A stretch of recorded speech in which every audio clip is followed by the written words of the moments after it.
Hello दोस्तों, कहानी flix channel में आप सभी का स्वागत करती हूँ। तो आइए सुनते हैं आज की कहानी। हर दिन एक भिखारी दरवाजे के पास आकर भीख मांगता था और घर का मालिक हमेशा घर के बाहर आते ही उसे देखकर फिर जाया करता। कई बार उसके लिए गालियाँ भी बकता। वो कहता, तो जिंदा ही क्यों है?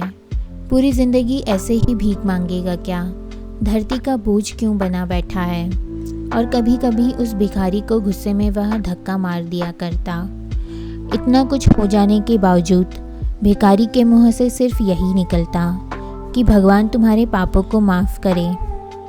एक बार सेठ को धंधे में बड़ा नुकसान होने की खबर मिली। सेठ बहुत परेशान था कि तभी उसके दरवाजे पर वही भिखारी आया। गुस्से में अपना आपा खोते हुए सेठ ने उस भिखारी को पत्थर दे मारा। पत्थर लगने के कारण भिखारी का सर फूट गया और उसके सर से खून बहने लगा। फिर भी दर्द से कराहते हुए भिखारी ने इतना ही कहा, भगवान तुम्हारे पाप को माफ़ करे। भिखारी वहाँ से चला गया। सेठ सोच में पड़ गए। भिखारी को पत्थर मारा, फिर भी उसने सिर्फ प्रार्थना की। सेठ का गुस्सा शांत हुआ।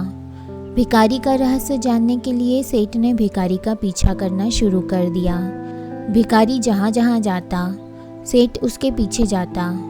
सेठ ने देखा कि कोई उसे खाना देता, कोई उसको मारता, कोई अपमानित करता तो कोई गाली देता। लोग भिखारी के साथ चाहे जैसा व्यवहार करते, लेकिन भिखारी सबके लिए एक ही प्रार्थना करता, भगवान तुम्हारे पाप माफ़ करे। अब रात होने को आई थी। भिखारी अपने घर जाने के लिए लौटा। वो अपने घर पहुंच गया, लेकिन सेठ अब भी उसका पीछा ही कर रहा था। एक पुरानी टूटी हुई खटिया पर एक बूढ़ी औरत लेटी हुई थी। काफ़ी कमज़ोर और बीमार लग रही थी। वह भिखारी की पत्नी थी। अपने पति को वापस आता देख वह खाट से उठ खड़ी हुई। पत्नी ने अपने पति के भीख वाले कटोरे में देखा, उसमें सिर्फ आधी बासी रोटी ही थी।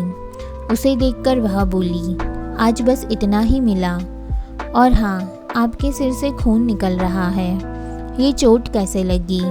बूढ़ा भिखारी बोला, आज बस इतना ही मिला, किसी ने कुछ दिया ही नहीं, सबने गालियाँ दी और एक ने पत्थर भी फेंका, इसलिए मेरा सर फट गया।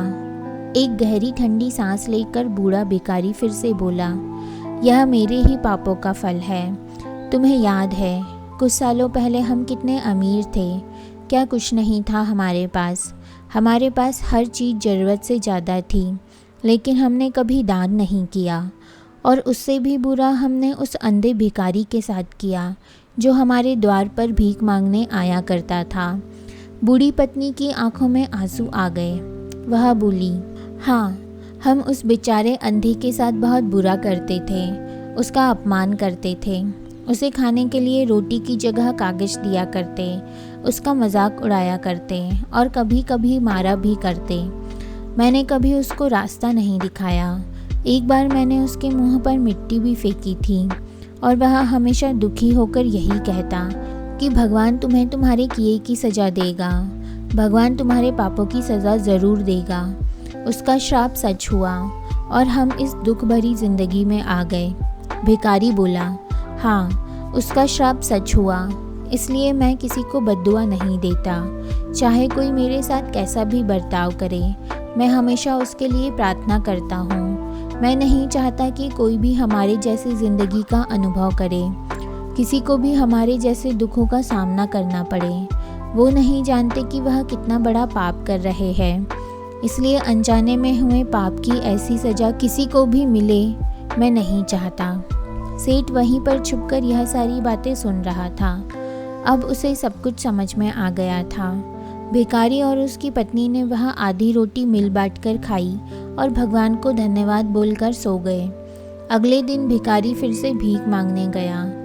वह सेठ के घर के पास गया। सेठ ने पहले से ही गरम रोटियां उसके लिए निकाल कर रखी थी।